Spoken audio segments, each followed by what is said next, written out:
To understand the origins of PepsiCo, we must travel back in time to 1889. In a small North Carolina pharmacy, Caleb Bradham, a determined pharmacist, was about to create something extraordinary. Caleb had a soda fountain in his drugstore, serving handcrafted drinks to his customers. Among them was a special concoction he called Brad's Drink. It was a unique blend of sugar, water, caramel, lemon oil, cola nuts, nutmeg, and other secret ingredients. That quickly became a favorite. During World War I, Caleb Bradham gambled on the fluctuating sugar market, stockpiling large quantities, believing prices would keep rising. Unfortunately, he was wrong. Sugar prices plummeted, leaving him with an overpriced inventory and insurmountable debt. As a result, PepsiCo went bankrupt. At the time, Coca-Cola had already established itself as the dominant brand, and Pepsi's future looked bleak. Creditors took over Pepsi's assets for just $30,000, and within months, Roy Megagel purchased them for $35,000. Determined to keep the brand alive, Roy invested heavily, moving its operations to Richmond, Virginia. But despite his efforts, Pepsi was unable to survive the Great Depression and declared bankruptcy once again in 1931. Enter Charles Guth, a man with a vision. He saw Pepsi's potential and took over, determined to revive the struggling company.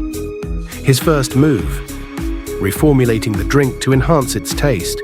Then he made a bold pricing decision. He sold 12-ounce bottles for just 5 cents, the same price Coca-Cola charged for its 6-ounce bottles. Pepsi's new slogan, "Twice as much for a nickel," resonated with consumers, and its catchy "Nickel, Nickel" radio jingle became a nationwide sensation.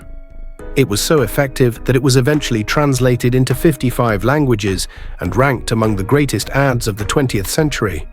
With growing success, Pepsi needed to expand. Guth built bottling plants across the country and signed up hundreds of distributors, a strategy now known as scaling. Over the next 2 decades, Pepsi continued to grow, but it wasn't until Alfred Steele took over as CEO in 1950 that the brand truly exploded. A former Coca-Cola executive, Steele understood the power of marketing. Under his leadership, Pepsi's earnings grew 11-fold, finally making it a true competitor to Coca-Cola. But Coke had an unbeatable advantage: its legendary slogan, "The real thing." How could Pepsi compete?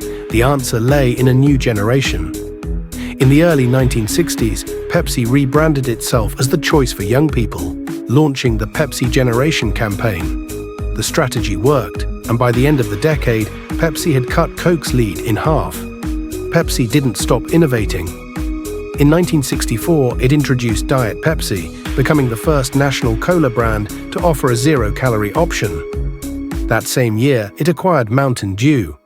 A year later, in a game-changing move, Pepsi merged with snack giant Frito-Lay, creating PepsiCo. Determined to expand, PepsiCo ventured into the fast food industry, acquiring Pizza Hut, Taco Bell, KFC, and 7-Up International between 1977 and 1986. It also made history in 1974 by becoming the first American product sold in the Soviet Union. Meanwhile, the Pepsi Challenge campaign in the 1970s and 1980s shook Coca-Cola to its core. Consumers participated in blind taste tests, and, to Coke's horror, many preferred Pepsi. Even Coca-Cola's internal research confirmed Pepsi's growing popularity. Then came the masterstroke, Pepsi's partnership with Michael Jackson. In 1984, at the height of his Thriller fame, MJ became Pepsi's global ambassador. The commercials featuring him were revolutionary, cementing Pepsi's reputation as the drink of the new generation. Coca-Cola had tried to secure Jackson with a $1 million deal, but Pepsi outbid them with a record-breaking $5 million contract. The move paid off, making Pepsi the dominant choice among young consumers. By 1985, Pepsi was outselling Coca-Cola in supermarkets, but the cola wars were far from over. While battling Coke, PepsiCo also had to reassess its strategy. By the late 1990s, it became evident that its fast food acquisitions were not as profitable as expected. In 1997, PepsiCo spun off its restaurant division, forming Tricon Global Restaurants. Refocusing on its core beverage and snack business, PepsiCo made strategic acquisitions, including Tropicana and Quaker Oats. Today, PepsiCo is one of the most recognized brands in the world. Thank you for watching. Please like and subscribe.